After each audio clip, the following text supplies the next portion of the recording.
Film की शुरुआत में हम एक आदमी जिम और उसकी वाइफ के पोस्टर्स देखते हैं, जिससे हमें ये पता चलता है कि वो दोनों बहुत ही अच्छा बिजनेस किया करते थे। ये कह लें कि वो अपने कारोबार की वजह से बहुत ज्यादा मशहूर भी थे। जिम जो कि अपने क्लाइंट के साथ बिजी होता है, तभी उसे उसकी वाइफ की कॉल आती है, जो आज रात जिम को जल्दी घर आने का कह रही थी, क्योंकि आज उनकी शादी की सालगिरह थी। मगर काम के चक्करों में जिम भूल जाता है और लेट हो गया था। उसकी वाइफ घर पर उसका इंतजार कर रही थी और बहुत ज्यादा गुस्से में भी थी। जिम जब घर आता है तो अपनी वाइफ के लिए प्यारा सा टेडी लेकर आया था, लेकिन उसकी नाराजगी अब भी खत्म नहीं हुई थी। वो जिम से कहती है कि तुम हमेशा ऐसे ही करते हो, आजकल तुम अपने बच्चों को भी सही तरह से टाइम नहीं दे रहे, सब कुछ काम ही नहीं होता। जिम, उनके 2 बच्चे थे। जिम सब बातें सुनकर कहता है, ठीक है, इसमें फिक्र की क्या बात है, कल हम सब मिलकर छुट्टियों पर चलते हैं, खूब सारी मस्ती करेंगे, हल्ला गुल्ला बहुत कुछ। ये बात सुनकर जिम की वाइफ खुश हो जाती है। अब जिम ये सब बताने अपने बेटे को जाता है कि वो कल घूमने जा रही है, तो वो देखता है उसका बेटा चिल्लाता हुआ कमरे से बाहर आ रहा था। दरअसल जिम के बेटे को मकड़ियों से बहुत डर लगा करता था। जिम अपने बेटे के कमरे में जाकर उस मकड़ी को मारने का कहता है और साथ ही अपने बेटे से ये भी कहता है, बेटे तुम बड़े हो गए हो, तुम्हें अब अपने डर का सामना करना चाहिए। तभी पीछे से जिम की बेटी आकर उस मकड़ी को मार देती है और साथ ही अपने भाई को बहुत चिढ़ाती है कि तुम कितने डरपोक हो ना। उधर ही जिम की वाइफ के पास एक आदमी की कॉल आई थी, जो उसे अपना मेंशन बेचना चाहता था, जो कि एक बहुत बड़ा महल था। जैसे कि हमें पता है कि जिम और उसकी वाइफ का बहुत बड़ा बिजनेस था। वो आदमी जिम की वाइफ से ये कह रहा था कि कल आकर वो उसका मेंशन देख जाए, मगर जिम की वाइफ उसे मना कर देती है, ये कहकर कि कल वो अपनी फैमिली के साथ छुट्टियों पर जाने वाली है। तभी जिम आकर अपनी वाइफ को रोकता है और कहता है कि ऐसा मत कहो, क्योंकि मेंशन एक बहुत अच्छी जगह पर था, जिसे बेचकर इन्हें बाद में बहुत सारे पैसे मिलने वाले थे। जिम अपनी वाइफ से कहता है, देखो कल हम जाते हुए मेंशन को देखते चलेंगे, इस तरह आराम से हमारे 2 काम हो जाएंगे। अगली सुबह जिम अपनी पूरी फैमिली के साथ उस मेंशन को देखने पहुँच गया था, पर जब वो उस मेंशन का गेट बंद देखते हैं तो वापस जाने लगते हैं। लेकिन अचानक से उस मेंशन का गेट खुद ब खुद खुल गया था, जो देखकर जिम और उसकी वाइफ को थोड़ा अजीब लगा था, मगर वो इस बात की परवाह ना करते हुए अंदर चले जाते हैं। जिम को मेंशन के अंदर एक कब्रिस्तान दिखाई देता है, जिसे देखकर सभी डर गए थे। तभी अचानक से वहाँ पर तेज बारिश होने लगी थी। बारिश होने की वजह से सब लोग मेंशन के गेट के पास आकर खड़े हो गए। जिम जब मेंशन के गेट को बजाता है तो गेट खुद ब खुद खुल गया था। अंदर आकर जिम और उसकी वाइफ को मेंशन बहुत अच्छा लग रहा था, वहीं पर उनके बच्चों को वो बिल्कुल अच्छा नहीं लगता। तभी सामने से एक नौकर आता है, जिसका नाम रेम्सले था। उससे जिम जब हाथ मिलाने की कोशिश करता है तो वो कहता है, मेंशन के मालिक आपका खाने पर इंतजार कर रहे हैं, पर जिम की वाइफ उसे मना कर देती है, ये कहकर कि हमें कहीं और जाना है। लेकिन जिम अपनी वाइफ को रोकता है और कहता है, कोई बात नहीं, हम थोड़ा लेट चले जाएंगे।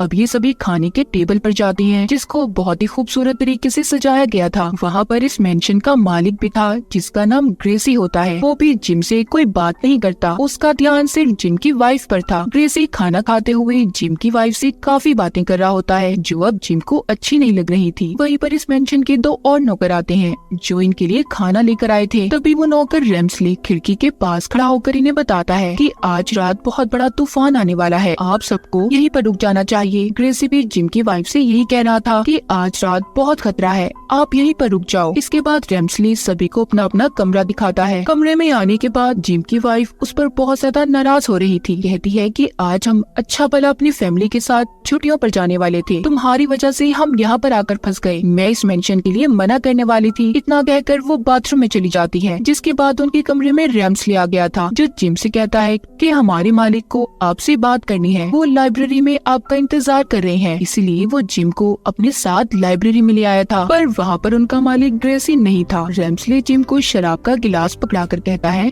ऐसा करो, तुम यहाँ पर हमारे मालिक का इंतजार करो, मुझे थोड़ा सा काम है, मैं यहाँ से जा रहा हूँ। इतना कहकर वो चला गया था। उसके जाते ही जिम से ग्लास नीचे गिर जाता है, जिससे वहाँ टेबल पर पड़ा एक स्टैचू मूर्ति भी नीचे गिर गई थी। उसके गिरने की वजह से वहाँ पर एक खुफिया दरवाजा खुलता है। जिम उस दरवाजे के पास जाकर वहाँ उस जगह के अंदर जाने लगता है। दूसरी तरफ जिम के बच्चे भी बाहर आ गए थे। उन्हें खेलते हुए एक बॉक्स मिलता है, जिसको जब वो खोलते हैं तो एक नीले रंग की जादुई बॉल हवा में लहराती हुई आगे जा रही थी। उधर जिम की वाइफ भी जिम को ढूंढते हुए कमरे से बाहर आ जाती है। वो वहाँ पर काम करने वाली नौकरानी से पूछती है, क्या आपने मेरे हस्बैंड को देखा है? जिस पर जब वो जिम की वाइफ का चेहरा देखती है तो उसे न जाने क्या हो गया था। वो नौकरानी डरकर भाग जाती है। तभी अचानक से जिम की वाइफ के आगे रेम्सले आ गया था। वो फिर उससे पूछती है, क्या आपने मेरे हस्बैंड को देखा है? वो कहता है, हाँ वो लाइब्रेरी में है। जिम की वाइफ लाइब्रेरी में जाती है तो उधर ग्रेसी बैठा हुआ था, जो कहता है, मैंने भी यहाँ पर आपके हस्बैंड को मिलने के लिए बुलाया था, पर अब तक तो वो नहीं आए। चलो क्यों ना वो जब तक आ नहीं जाती मैं आपको ये सारा मेंशन दिखा दूं।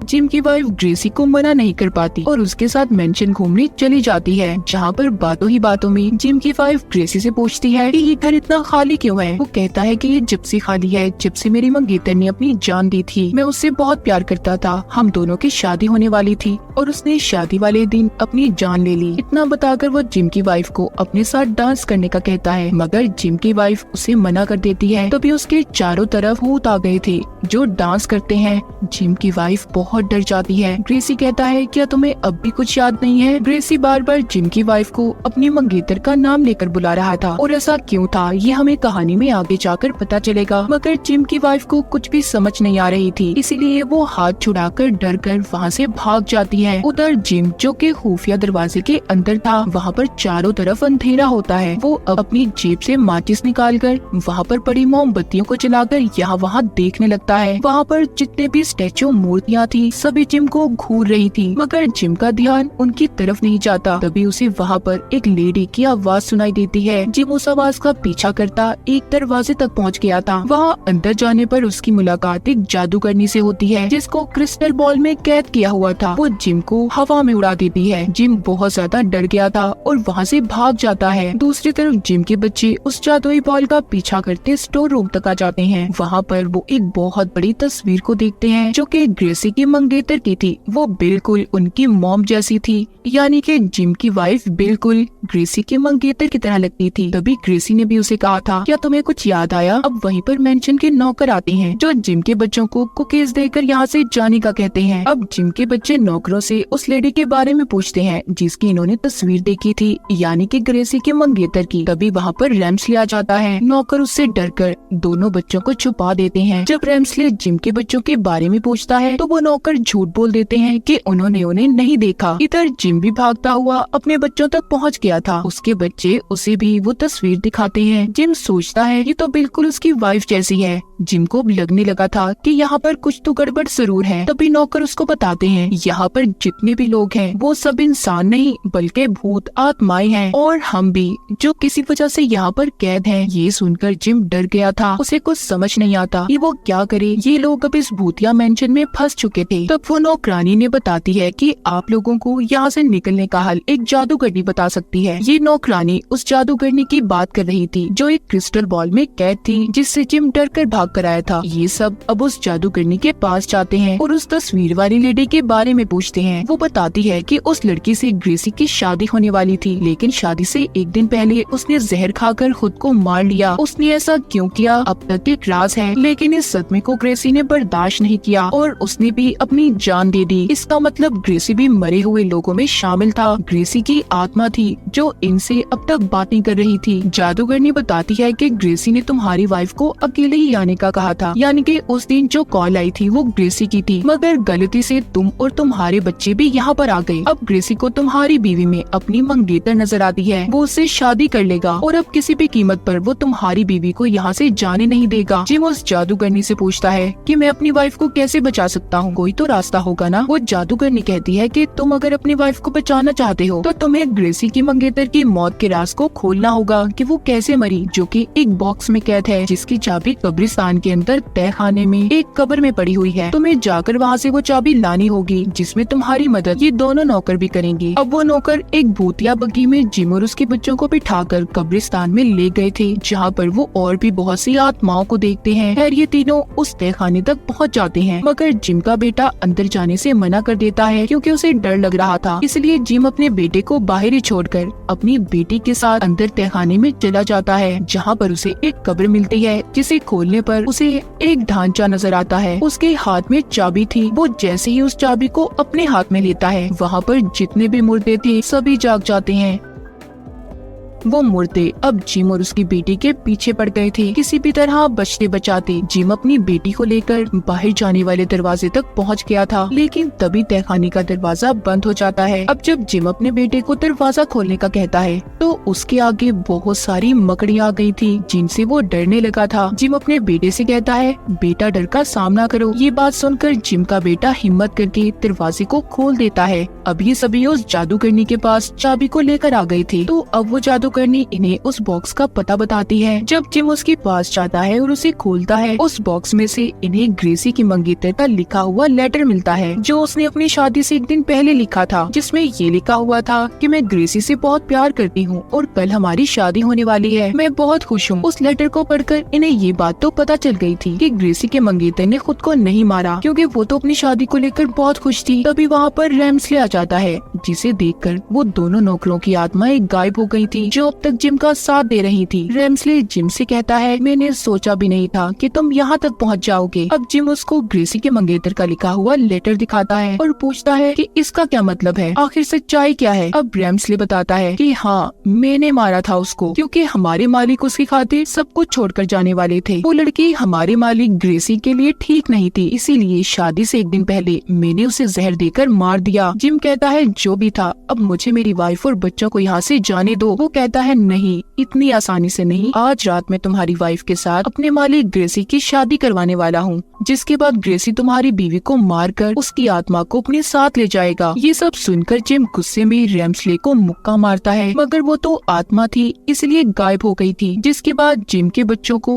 उसने एक संदूक में बंद कर दिया था और जिम को गर्दन से पकड़कर मेंशन से बाहर फेंक देता है। तभी दूसरी तरफ जिम की वाइफ अपने बच्चों और जिम को ढूंढते हुए कमरे में आ गई थी, जहाँ पर रेम्सले पहले से मौजूद था। वो जिम की वाइफ को जादू के जरिए उसके बच्चों को दिखाता है। कहता है कि अगर तुमने आज रात ग्रेसी से शादी नहीं की तो तुम्हारे बच्चे बहुत बड़ी मुसीबत में आ सकते हैं। जिम की वाइफ के पास कोई और रास्ता नहीं था, इसीलिए अपने बच्चों की जान बचाने के लिए वो शादी करने के लिए मान जाती है। बाहर जिम मेंशन में अंदर आने की कोशिश कर रहा था, मगर नहीं आ पाता। उसने हर कोशिश कर ली थी, लेकिन रेम्सले के जादू से हर दरवाजा बंद था। जिम बैठकर रोने लगता है और पछताता है कि काश वो यहाँ पर अपने बीवी बच्चों को लेकर कभी न आया होता। तब उसके पास क्रिस्टल बॉल में बंद जादूगरनी आती है, जो उसका हौसला बढ़ाते हुए कहती है, तुम्हें अपने बीवी बच्चों को बचाना होगा। उसकी बात सुनकर जिम हिम्मत करके अपनी गाड़ी में बैठता है और मेंशन को तोड़कर अंदर आ गया था। अंदर आकर सबसे पहले वो रेम्सले के आदमियों यानी के भूतों का मुकाबला करता है, फिर अपने बच्चों को बचाता है। उधर दूसरी तरफ रेम्सले ग्रेसी और जिम की वाइफ की शादी करवा रहा था। तभी जिम अपने बच्चों को लेकर वहाँ पर पहुँच जाता है, जिन्हें देखकर जिम की वाइफ बहुत खुश होती है और भागकर वो जिम के गले लग गई थी। इस बात पर ग्रेसी को बहुत गुस्सा आता है। वो एक तलवार से जिम पर हमला करने वाला था। तभी जिम वहाँ पर ग्रेसी को उसकी मंगेतर का लिखा हुआ लेटर दिखाता है और बोलता है कि तुम्हारी मंगेतर ने खुद अपनी जान नहीं ली थी, बल्कि उसे तो इस तुम्हारे खास नौकर ने मारा था, रेम्सले ने। ये बात सुनकर ग्रेसी हैरान हो गया था। अब इन सब बातों के बारे में वो रेम्सले से पूछता है, तो वो कहता है कि अगर उस वक्त आप मेरी बात मान लेते तो मैं उसे ना मारता। मैंने कहा भी था वो लड़की आपके लायक नहीं है, मगर अब बहुत हुआ, मैं यहाँ पर सबको मार दूंगा। इतना कहकर रेम्सले ने सभी बुरी आत्माओं को वहाँ पर बुला लिया था। और तभी अचानक एक बहुत बड़ा आग का गोला रेम्सले की तरफ आकर उसे पकड़कर हेल दोज़ख में ले जाने लगता है, मगर रेम्सले जाते हुए जिम को भी पकड़कर अपने साथ लेके आता था। जिम भी भड़कती हुई आग में गिरने वाला था, लेकिन ग्रेसी उसे बचा लेता है। पर जैसे ही जिम बचकर बाहर आता है, उसकी वाइफ बेहोश हो गई थी। तब वो नीले रंग की जादुई बॉल जिम की वाइफ के अंदर चली जाती है। यहाँ पर हमें पता चलता है कि वो नीले रंग की जादुई बॉल कोई और नहीं बल्कि ग्रेसी की मंगेतर की आत्मा थी, जिसको रेम्सले ने अब तक कैद किया हुआ था। और जिम के बच्चों के आजाद करने के बाद वो ही थी जो अब तक इनकी मदद कर रही थी। अब जैसे ही ग्रेसी के मंगेतर की आत्मा जिम की वाइफ के अंदर जाती है, तो वो हवा में उड़ने लगी थी और फिर वो सबके सामने आती है। फिर उसने ग्रेसी को भी अपने प्यार के बारे में बताया कि वो उससे बहुत प्यार करती थी और कभी भी उसे छोड़कर नहीं जाना चाहती थी, लेकिन रेम्सले ने उसे मारकर उन दोनों को अलग कर दिया। और इन सब का शुक्रिया करती है कि जिम और उसके बच्चों की वजह से उसका सच सामने आया था,